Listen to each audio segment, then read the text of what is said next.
Book of Ruth. Book of Ruth it's written after David has become king. So it's written at some point after about 1011 BC, but it deals with events that occurred in the latter part of the days of the Judges. As I've said a number of times, the Judges begins shortly after the death of Joshua, which would be around 1366 BC, and it ends with the anointing of King Saul around 1051. So it's written sometime after David, maybe in the reign of David, maybe in the reign of Solomon, maybe in the reign of Josiah, which would be significantly later. Sometime after that, but it reports these events that take place during the latter part of the period of Judges. Now we read in chapter 1, verses 1 to 5, that famine came on the land of Israel, which prompted Elimelech, an Ephrathite from Bethlehem in Judah, prompts him to relocate to Moab with his wife Naomi and their two sons, Mahlon and Chilion. Now, one person last week understood me to say that Naomi was not an Israelite. Now, I certainly didn't mean to say that, since she is an Israelite, but you know how that goes. I never know what's coming out here. I am prone to mixing up Ruth and Naomi. I do that sometimes when I'm talking, so I'm just hoping when I do that the brain cramp will be obvious enough that you'll make the switch and say, oh, he didn't mean to say that. So I don't know if I said that last week or not, but now Elimelech, as we've seen, Elimelech died, and then Naomi's two sons, they each took a Moabite wife, one named Orpah, the other named Ruth. And I spent perhaps more time than I should have explaining why I side with those scholars that believe it was not sinful. It was not sinful for Mahlon and Chilion to take Moabite wives, and thus it wasn't sinful for Naomi to permit them to do that. Now let me just real quickly recap that. I won't give you the whole deal here. But I think that because there's no indication of repentance on Naomi's part, and yet God reverses her emptiness and blesses her. And that implies to me that there was no need for her to repent. And then secondly, the Mosaic law, it specifically prohibited marrying women from nations that Israel dispossessed during the conquest of the Promised Land. And Moab's not among those nations. Then there are some other things that you have to look at. 1 Kings 11, Ezra 9, and Nehemiah 13. And I tried to explain how those texts can be understood consistently with that limitation that you are not to marry foreigners from the land you dispossess. So I explained how I think those things fit together.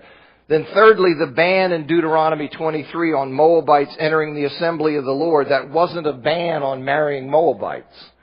And I also explained how that would not prevent Obed from being able to enter. Even though the Moabites were banned from entering the assembly even to 10 generations, the son born to Ruth as a proselyte would be a full Israelite, and thus that wouldn't apply. And then finally, the author gives no hint of disapproval of Mahlon and Chilion and marrying the Moabites. No suggestion of that at all. So all of those things cause me to side with those scholars like Hubbard and a number of others who think that that wasn't something sinful. Now I say that, I emphasize that because it colors my reading. What is the theological message of the book?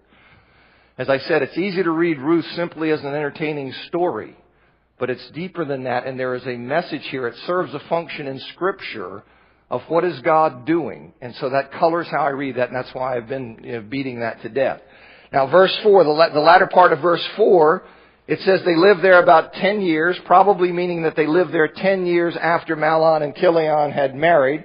And then Mahlon and Chilion, they die without having had any children, leaving Elimelech's line on the verge of extinction. Okay, and that's a tragedy in itself, but it also leaves the reader wondering about the hinted connection with David. Here we had this thing where we have from the Ephrathites from Bethlehem, and you say, well, wait a minute. Here we have this link, this hinting at this connection with David, and now we have Elimelech's line on the verge of distinction. So the reader's thinking, well, how is he going to connect to David then? So it's partly as a literary drama, you get to see that. But also we see that with them with the Mahlon and Chilion dying and leaving no children, it leaves Naomi in this dire state of having no provision and protection. And I've emphasized how bad that was, and it's hard for us to relate to that. because we just live in such a totally different society. Verses 6 and 7 of chapter 1, Naomi, accompanied by Orpah and Ruth, she heads back to Bethlehem after having learned that the famine in Israel was over. That's verses 6 and 7. And then verses 8 through 10, Naomi, presumably at some kind of point of no return, she urges Orpah and Ruth each to return to their mother's house. Naomi kisses them goodbye, and Orpah and Ruth, they say through their tears, they say, no, we'll return with you to your people. And I want to pick back up. We were looking at 11 through 14. I want to pick back up there, say a little bit about that, and then we'll move on. 11 through 14, it says, "But Naomi said, 'Turn back, my daughters. Why will you go with me? Have I yet sons in my womb that they may become your husbands? Turn back, my daughters. Go your way, for I'm too old to have a husband. If I should say I have hope, even if I should have a husband this night and should bear sons, would you therefore wait till they were grown? Would you therefore refrain from marrying? No, my daughters, for things are too bitter for me for you to share. For the hand of the Lord has gone out against me.' Then they lifted up their voices and wept again, and Orpah kissed her mother-in-law, but Ruth clung to her." I said a little bit about this last time. I want to repeat a little of that, and then we'll go on. She again insists that they turn back, and she asks this rhetorical question, "Why will you go with me?" And the obvious answer to that is, look, the point is that it's foolish for you to go with me, okay, for you to come with me. Things aren't going to turn out. It would be better off for you to return and go back to your homeland. And she makes clear through a rhetorical question that she's too old to have children. And I mentioned Tamar before, this idea, listen, I'm too old to have kids, and even if I wasn't, if I had a child today, are you really going to wait long enough for that child to grow up to be of marrying age? So she's trying to encourage them, listen, you need to go back. And she says, you have to go back. It's time for you to go back. And then in the last part of verse 13, the second part here, she says, "No, my daughters." And the meaning of that is, as expressed in the New English translation, is, "No, my daughters, you must not return with me." And so she's telling them, you must not, you have to go back. And the reason they must not return with her is given in these first two clauses. In these two clauses, "No, my daughters, you must not return with me," is the meaning of that. Then it says, "For," why shouldn't you return? Why must you not return with me? "For," and then here's where I said this first clause is subject, it's difficult to translate. And it's subject to a number of different translations. And I'm following the translation by Frederick Bush, who is a Hebraist. And he says, "No, for things are too bitter for me for you to share." And then the second clause elaborates on that. "For the hand of the Lord has gone out against me." So she's saying to them, you can't come with me because I'm getting hammered. I am an enemy of God for some reason she has no idea. But He has turned against me. He's got me in His sights for some reason, and so you'd be crazy to go with me. Here's what Robert Hubbard says in his commentary. He says, "Thus Naomi made her most crucial point. If even God was after her, to follow her home was to court personal disaster. Her earlier tragedies, famine, exile, bereavement, childlessness, might be only the beginning. One ought to shun such a person to escape the maelstrom of her misfortune. What better argument to make return to Moab attractive?" So this is her state of mind. When she's telling them that you have to return, you have to go back. Because she feels she is getting hammered, and you can understand why. And I think it's important to appreciate how deeply Naomi's outlook for the future was darkened by her perception that God was afflicting her. That God had her in His crosshairs. That she was God's enemy, and He was after her. I can understand how she'd feel that way. You think, my husband dies, okay. My sons die. And she's going, what in the world? I'm here famine. I'm over here in a foreign land. Husband dead. Son dead. Other son dead. No children. Yikes. See, what in the world is happening? And so you can understand this, at least I can. But it's important to appreciate how deeply, her outlook for the future is being affected by that perspective. I think it accounts for her initial lack of hope that her emptiness would be reversed.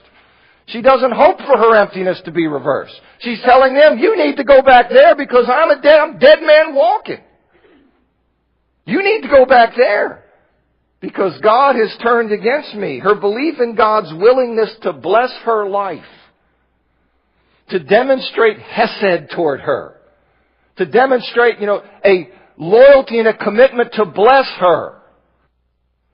Her idea and her conviction of God's willingness to bless her life, it had been gutted by her pain. Have you ever been there in your life?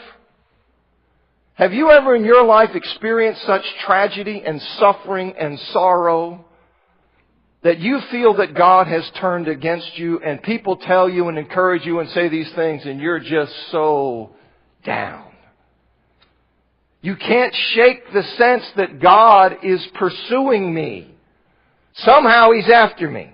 She still knows that He's God. She certainly knows that. But she feels that God has turned against her. But again, I don't see her charged that God was afflicting her. I don't see that as an expression of rebellion. I don't see her as rebelling against God. Rather, I see it as an utterance of a wounded soul. You see, that has suffered grievously without understanding why. Why am I suffering like this? Why is this happening to me? It's not happening to this lady next door. She's got a house full of kids. They're all great. She's celebrating. Yet why is my husband dead, my son dead, my other son dead, and I have no children and I'm left with nothing? You see, she's suffering that way. And it's affecting her. And it's gutting her sense of God's commitment to her. And I think there's a huge message in here for us as we live and walk in this fallen world. She trusted God. You see, and you say, well, look, shouldn't she have trusted God's commitment to her welfare despite her suffering? Well, she should have. But that's not always easy from the ash heap. That's not always easy when you're getting pounded. You suffer one loss. You suffer another, and you begin to think, there's more going on here. Something is happening. God doesn't care about my welfare at all. In fact, He is trying to hurt me. And you say, well, you shouldn't think that. Okay, I understand that. But do you know how suffering wears on you and that's where she is. That's where he is. You think about Job, right? In the midst of terrible suffering, Job is righteous. Righteous Job, he said that God multiplies his wounds without cause and fills him with bitterness. He says that in chapter 9, verses 17 to 18. Job was so low. He lamented the fact he'd ever been born. Why in the world did you even bring me into this world? This world is such a bust, such a bummer, so much suffering, so much crying. I'd have rather never have been born than come into this thing and be pounded like I'm getting pounded. You can see what it does to you. I mean, it really puts a person down there. Job asked God in Job 13:24, why do you hide your face and count me as your enemy? What do you mean God is your enemy? Well, that's how he felt. That's how he felt because he was suffering. He had lost. He had suffered greatly, and I see Naomi in that emotional ballpark.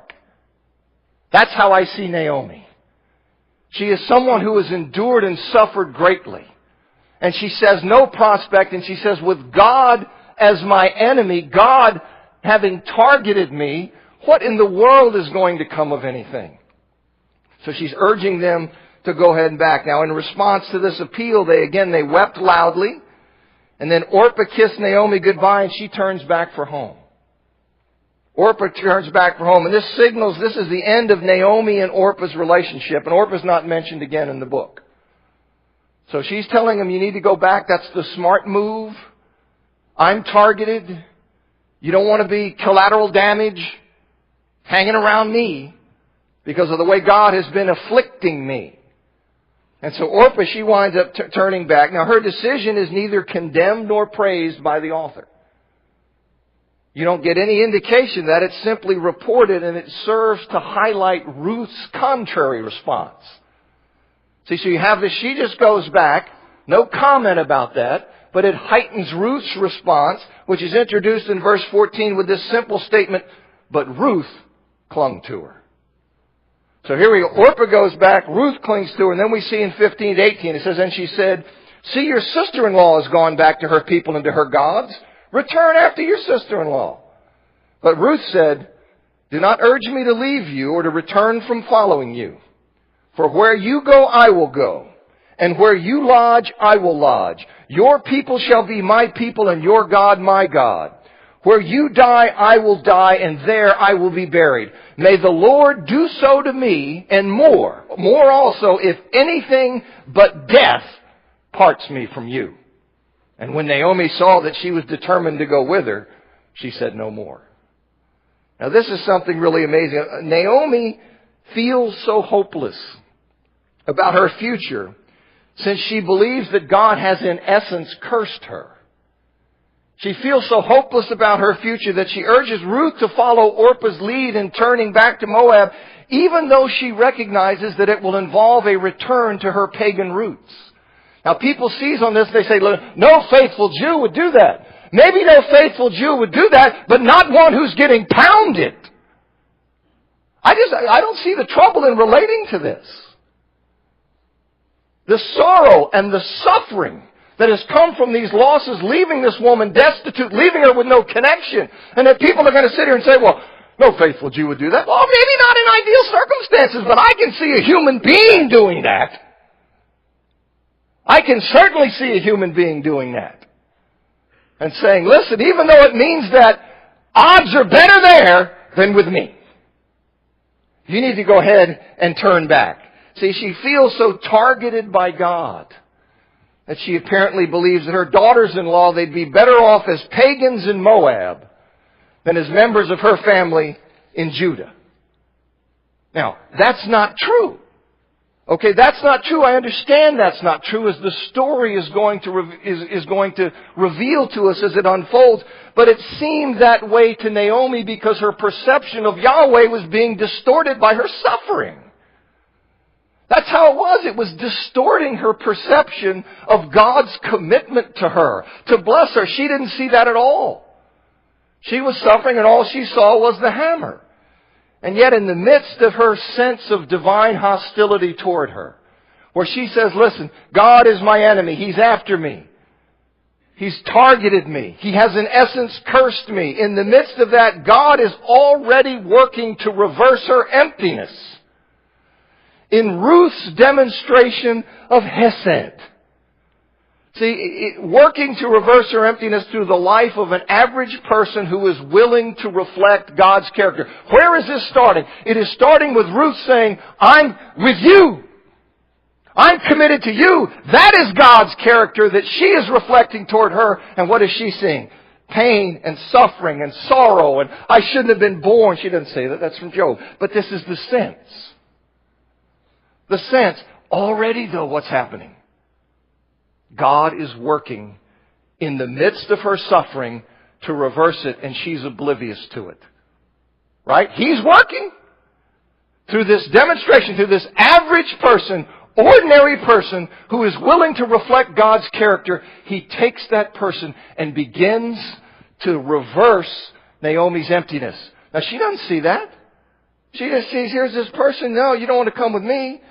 She tries everything she can to discourage her from coming. But when she says these things and reflects that attitude of God, He then uses her to reverse this situation and circumstance. Ruth's immortal response, verses 16 and 17 to Naomi's final urging is, this is an amazing expression of loyalty and commitment to Naomi's welfare, isn't it? Now this is something, this is love here. This is a commitment to somebody here, where she says these things. She tells Naomi to stop telling her to turn back. Stop telling her to turn back. Naomi's effort notwithstanding, Ruth is going to stick with Naomi. She's going to identify with the Jews, and she's going to serve Yahweh as her God. And she says that she'll die and be buried where Naomi dies. And then she takes an oath to be punished by Yahweh if anything but death separates her from Naomi. Now, you talk about committing yourself to somebody. Now, why do you see the nobility? Do you see the virtue in that kind of commitment to somebody? Okay, do you see that? It is a noble thing. It is God's character to give yourself to somebody like that. And I tell you, this has something to say about marriages. It's many times read in marriages, in weddings. But do you see the virtue of this kind of commitment to somebody else? She says, listen, I'll take this oath before God. May He do this and worse to me, if anything but death separate. I'm holding to you like a mad dog. You see, I'm committed to you, and you can't scare me off, and nothing's going to scare me off, and I will pour out my life to bless you. Naomi, I'll give my life for you. Well, what about all of her dreams and hopes? I'll give my life to bless you.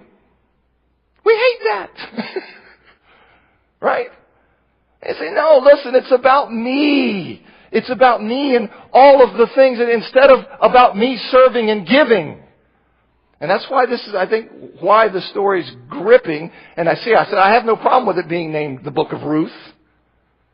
Because you see, the linchpin of God's blessing of Naomi is this tremendous woman, Ruth, who says these things. You talk about committing to somebody, she does. Now, given Ruth's obvious determination, I mean, she's taken an oath. Naomi then relents, and presumably she now felt free from any responsibility for Ruth's unknown fate in Jerusalem. See, because she's concerned about that. That's why she's telling him, you have to go back. And she says, listen, I've gone above and beyond, and now I'm telling you everything I know to tell you to get you back. All right, you coming, you're coming. But now I don't have any responsibility for whatever befalls you, for hooking your wagon to me, one that she thinks she sees herself as having been cursed by God.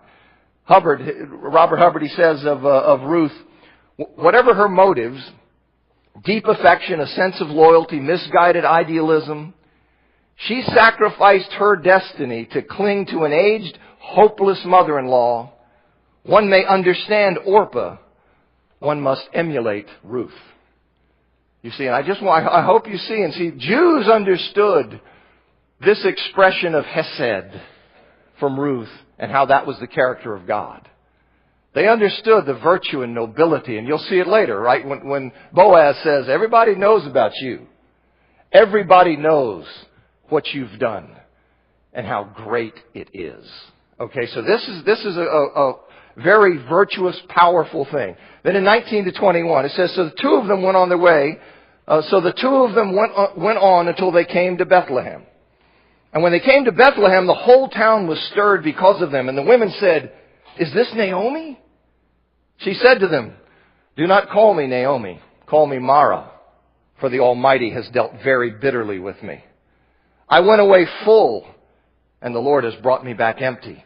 Why call me Naomi when the Lord has testified against me and the Almighty has brought calamity upon me?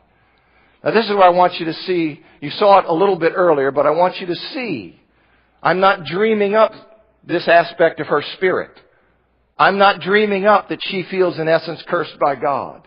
You see right here how she feels. She expresses this. Even though, what is God doing? He's already working.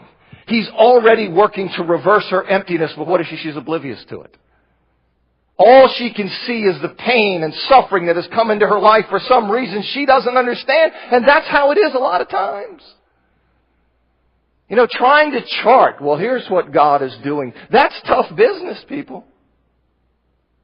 That's tough business. Now, sometimes you can have a decent idea, but I'm telling you from life, most of the time it's looking back on events that you gain a better perspective of what was God doing. Because when you're in it, you're just sitting there going, You see? And so already God is working here, and she doesn't see that. Now, Naomi, they arrive in Bethlehem. This creates a buzz, and the women are saying, is this Naomi? This might have just been merely an expression of surprise because she'd been gone so long, but it might indicate that her suffering had actually worn on her physically. Daniel Block says this in his commentary. He says, the years of grief and deprivation have surely taken their toll on Naomi's form and visage. The one who had left Bethlehem as Naomi, the pleasant one, a robust woman in her prime, had returned as a haggard and destitute old woman. Now, you know that can happen to you. Life can beat you so that it expresses itself physically. You wind up just getting hammered, and it reflects itself in a person. Now, her state of mind is made clear in her response to those who are asking the question. She tells them, look, don't call me Naomi. Look, don't call me Naomi, because that name, which means pleasant or lovely, that no longer fits my circumstances. Don't call me that. Instead, they should call her Mara, which means bitter. Now, that'd be better for me, you see. You call me Mara. Don't call me Naomi, the lovely, good, pleasant. That no longer fits my circumstances. You call me bitter because God Almighty had afflicted her. Now, that fits my circumstances. Call me bitter. She'd left with a husband, 2 sons, hope of descendants. She returns with no husband, no sons, no grandchildren. So why call her pleasant when the Lord had singled her out for calamity? It says, when the Lord has testified against me and the Almighty has brought calamity on me. Why are you going to call me pleasant? What's pleasant about it? It's a nightmare. It's suffering. It's tears. It's sackcloth. It's ashes. It's a bummer. That's life. So that's her feeling. That's her heart. You see it. Now, what human being, you sit here and say, oh, how impious. You see? I'm telling you, that's somebody who hasn't suffered. All right, that's somebody who hasn't suffered. You suffer, you can say, all right, it ought to be this way, ideally should be this way, God would have it this way, but I get it. You see, I get it. I understand what that can wind up doing to a person. Now here we see the narrator's summary here in 22. He says, so Naomi returned, to the author, Naomi returned, and Ruth the Moabite, her daughter-in-law, with her, who returned from the country of Moab, and they came to Bethlehem at the beginning of the barley harvest. So here we have this summary. Naomi had returned to Bethlehem from Moab with her daughter-in-law, Ruth the Moabite. And he adds here that they came, you see, at the beginning of the barley harvest, which was in late April or early May. So we have a little chronological note here. The wheat harvest would follow in about 2 weeks. But this chronological note, you see, it sets the stage for what's going to happen in chapter 2. So here they wind up coming back, and what do you know? They're back at the beginning of the barley harvest. And then we see in 2:1, it says, now Naomi had a relative of her husband's, a worthy man of the clan of Elimelech, whose name was Boaz. Now the author mentions that Naomi, oh by the way, Naomi has a relative on her husband's side, this fellow named Boaz. Now the mention of somebody from the clan of Elimelech, when the writer mentions somebody from the clan of Elimelech, the ears of those familiar with ancient Israelite family law and custom, whoop, they perk up. All right, here we're writing this story. We say, now, by the way, she had a relative, a worthy of the clan of Elimelech. So those who are tuned in to Israelite family law and custom, they're going to be going, oh, what's this about? Where is this going to go? See, we're told that Boaz, it says he's a mighty man, is what it really says. The ESV says a worthy man. But it says he's a mighty man, and it's ambiguous about mighty in what? In power? In wealth? In status? Okay, but whatever that ambiguity, it's clear that he's no average Joe. Okay, this guy is somebody of means, somebody of status. And so worthy man is fine with me. But he's somebody who's got some means and got some status within the society there. And he's said to be from the clan of Elimelech, and that fact is so significant that it's going to be repeated in just 2 verses, in chapter 2, verse 3. Now, as I mentioned, and as you already knew, clans, they are subdivisions of tribes consisting of groups of extended families that had descended from a common ancestor. Okay, so we have the 12 tribes, and then within those tribes you have clans. So these clans are subsets of the tribes. They're groups of extended families that descended from a common ancestor. And Boaz and Elimelech, they're both Ephrathites. They're both Ephrathites, okay, a subset of the tribe of Judah, the same as King David. 1 Samuel 17:12. Now the land the Israelites conquered, it was allotted to the 12 tribes, but it was allotted to the 12 tribes according to their clans. You see that in Joshua 13 to 19, meaning that, as Hubbard says, clans enjoyed inalienable ownership of specific lands. So by tribes, but within the tribes, the land was given according to clans. Ownership of land, it had to remain with the clan to which it had been given. The clan had to maintain ownership of that, and that was a state that the kinsman redeemer was obliged to protect. That was part of his function. Was that if somebody had to get rid of some property or sell it because of poverty, he had to bring that back into the ownership of the clan. That was his family duty and responsibility. So you see these things popping up. Hubbard remarks, he says, inclusion of an individual's clan in his name served as a geographical address. No one outside the clan, not even other Israelites, could own land within that territory. So clans are a very significant social group within ancient Israel. Now, I want to read chapter 2, verses 2 to 17 is really the section. But rather than read the entire section and then go back and deal with it piecemeal, I'm just going to read it in pieces. Okay, we'll read in chapter 2, verses 2 through 4. It says, And Ruth the Moabite said to Naomi, Let me go to the field and glean among the ears of grain, after him in whose sight I shall find favor. And she said to her, Go, my daughter.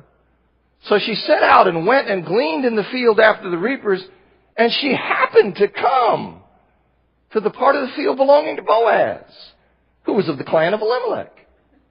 And behold, Boaz came from Bethlehem. And he said to the reapers, The Lord be with you. And they answered, The Lord bless you.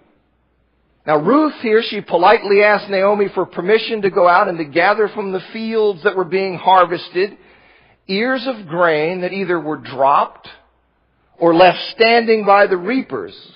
And Naomi tells her, yeah, okay, this is just a matter of submission to the mother-in-law. She says, can I go out and do that? She says, go ahead and go do it. Now this practice known as gleaning. This was a right guaranteed under the Mosaic law. You can see it in Leviticus 19, 9, and 10. Leviticus 23, chapter 23, verse 22, Deuteronomy 24, 19 and 22. So this was a right that people had under the Mosaic law, where landowners, they were required to leave an edge around their field unharvested. And they were also prohibited from going back through the field to pick up stalks they'd missed or dropped during the initial harvest. So you had to leave this little edge around the field. And also, once you harvested, you couldn't go back and double up and say, you got to go back and pick up whatever I dropped. Or, you missed that little spot over there, go pick that up. You weren't allowed to do that. And you weren't allowed to do that. It was to be left for the poor and the resident aliens. So they could then go and pick up, scavenge, basically is what it is. They could pick up the scraps and what was left and what had fallen. So this is something that was required under the Mosaic law, and though it was a right under the law, Ruth intended to ask permission to glean. You see, that's what it says here when it says, And Ruth the Moabite said, Let me go in the field and glean among the ears of grain after him in whose sight I shall find favor. So she's going to go and she's going to ask permission to do it, either from the landowner or the on-site reapers. See, the landowner, he has people out there doing that. So even though there's a right to it, she is going to go and seek permission. She's going to go out there, and her gleaning, you see, it would depend on the favor or mercy of someone. You see, that's confirmed as we'll get down in chapter 2, verse 7. So you think, well, what's going on here? Well, what it suggests is that landowners, either the landowner or the reapers who are on site, that they occasionally, if not frequently, they disallowed gleaning. That couldn't be. The Mosaic law says you have to, come on. You see that? They occasionally, if not frequently, they disallowed gleaning. Why would they want to do that? Because they wanted to keep their stuff. They wanted to keep their stuff. So they occasionally would disallow it, whether they did it by ridicule, whether they did it by tricks. You go ahead over here. Or whether they did it by just outright forbidding the person. It seems clear that some favor or mercy was needed. So she says, I'm going to go out and I'm going to request that I be permitted to glean in somebody's field. And the repeating here, when it repeats, it says, and Ruth the Moabite in 2:2, the repeating of her identification as a Moabite after she's just been identified that way, in chapter 1, verse 22, that may be intended to highlight that her gleaning would be particularly dangerous. You say, why? Well, because she's an unattached woman who's out here by herself, and she's a foreigner and a Moabite. So you could see people that, they're just going to mess with her. And so that may be why that's repeated. Just reminds you that, hey, she's in a perilous situation. She's going to go out and glean, but she has to be mighty careful about it. You see, she would be at greater risk of being abused in the fields, whether verbally, physically, people mocking her, messing with her, or even assaulting her. So that might be what's there. Now, chapter 2, at verse 3 here, this opens where it says, so she set out and went and gleaned in the field after the reapers. This is a summary statement. Okay, the details of this are unfolded in the second part of the verse. In other words, verse 3 here, it's not a chronological sequence, all right, where you say, so she went out and gleaned in the field after the reapers, then after she did that, then she happened to come to the part of the field belonging to Boaz. That's not what's intended. What is intended is that her doing this first part here, so she set out and went and gleaned in the fields after the reapers, that happens in her going through the field of Boaz. Okay, it is a concomitant circumstance, as noted by Bush and Hubbard. You see, that it was in the events in Boaz's field, that's where she gleaned behind the reapers. Now to me that's significant, because as I'm reading this, I'm trying to say, well, wait a minute, what's happening here? Okay, so you just get this summary statement, the details of which, when did she do that? How did she do that? It happens in the field belonging to Boaz. That's how this came about. So she goes out to glean, and shazam, she winds up. It says it just so happened, right? It just so happens she winds up in the field belonging to Boaz. Now it's helpful to note that these fields, they're outside of town, and they are large, unmarked tracts that have different owners. So you can have, it's not like here's this fenced in, walled in little plot. You just have this big field, and Boaz, he owns here, so-and-so owns here, he owns here, then Boaz owns here, somebody else, and Boaz owns over here. This is how these things were done. Here's what Hubbard says. One individual might own several such pieces which need not be adjacent. To take advantage of all available land, no visible fences or boundaries were used. Rather, each field was identified by the name of its owner. You see, so it's important here to see, inside knowledge was useful. Somebody knew where this land was. Somebody knew that this little piece right here belonged to Boaz, but you couldn't see it, obviously. So it would help, and you needed some kind of inside knowledge. Now this opening of chapter 2, verse 3, where it says, as I commented in reading, it says, so she set out and went and gleaned in the fields after the reapers, and she happened to come to the part of the field belonging to Boaz. Here are these fields, this field out here. She's out here wandering around, and what do you know? She winds up right in the part of the field that belongs to Boaz. You see, and so this, sometimes it's translated here, she happened, or as it turned out. She found herself, and the point is that Ruth ends up in Boaz's portion of the fields without any intent on her part to do so. In other words, she's not navigating toward Boaz's area because she doesn't even know Boaz exists.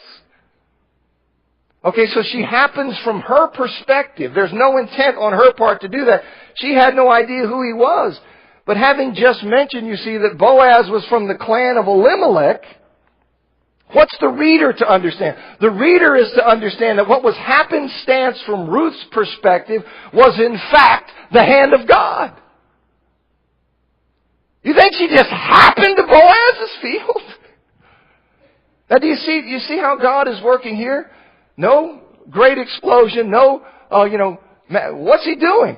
From her perspective, it's happenstance. But God is orchestrating this as sure as I'm standing here. See? As sure as I'm standing here, He led her to that part of the field. And to me, you see, this is something about life and providence. And you see here that God has led her there.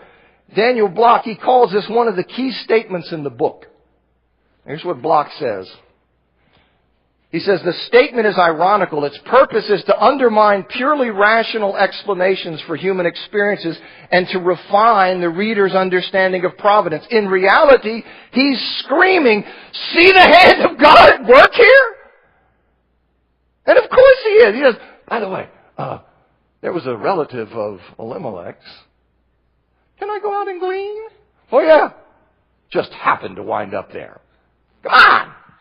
You see, he says, in reality, he's screaming, see the hand of God at work here. The same hand that had sent the famine and later provided food is the hand that had brought Naomi and Ruth to Bethlehem precisely at the beginning of the harvest, 122, and has now guided Ruth to that portion of the field belonging specifically to Boaz. And in the same vein, it says, and behold, my word is Shazam. Right? Oh, and behold, Boaz came from Bethlehem. Well, that's very convenient, isn't it? That here he is coming from the city right when she happened to stumble into his portion of the field that's not marked. She happens to be there, and he happens to come from Bethlehem right at that moment. And he arrives in that field from the town. Presumably he's there to inspect the progress of the harvest. And by the way, you can see something of the kind of man that he is by the greeting here. He says to the reapers, the Lord be with you. And they answer back to him, the Lord bless you. You don't get this sense of, you see him as a good man. These are people who has people working for him. They're not sitting there saying, this guy's worthless, I won't, no. Why? He's a generous, kind, fair, you see, person. Somebody who understands. How would God have you treat people? And then we go to verses 5 to 9. I heard that first bell. He says, then Boaz said to his young man, who was in charge of the reapers, whose young woman is this? And the servant who was in charge of the reapers answered, she's the young Moabite woman who came back with Naomi from the country of Moab. She said, please let me glean and gather among the sheaves after the reapers. You see, she was asking permission. So she came, and she's continued from the early morning until now, except for a short rest. Then Boaz said to Ruth, now listen, my daughter, do not go to glean in another field or leave this one, but keep close to my young women. Let your eyes be on the field that they're reaping and go after them. Have I not charged the young men not to touch you? And when you're thirsty, go to the vessels and drink what the young men have drawn. So here we see, Ruth, she not only happens to be in this unmarked field that belongs to Boaz, she doesn't know about Boaz. He happens to appear. Behold, he shows up at the time. And she happens to be where he sees her. Okay, so she happens to be where he sees her, and he inquires about her identity, asking about the family to which she belongs, either as a member or as a servant. He wants to know, who is this strange person I don't recognize there? What's her connection? Who does she belong to? Is she some family member I don't know? Or is she a servant of somebody that I don't know? Who is this person here? And the servant in charge of the reapers informs Boaz that she's the young Moabite woman who came back with Naomi from Moab. And he adds that, look, she requested permission to glean, and she'd been hard at it since early morning. So she'd come and ask, can I go ahead and pick the droppings? And they'd said, yeah, you can do that. And she's been working diligently. Now, it's very unlikely, I think this will be all, it's very unlikely that I'll be able to say anything else before that bell rings. So, Lord willing, we'll start next week. Thank you.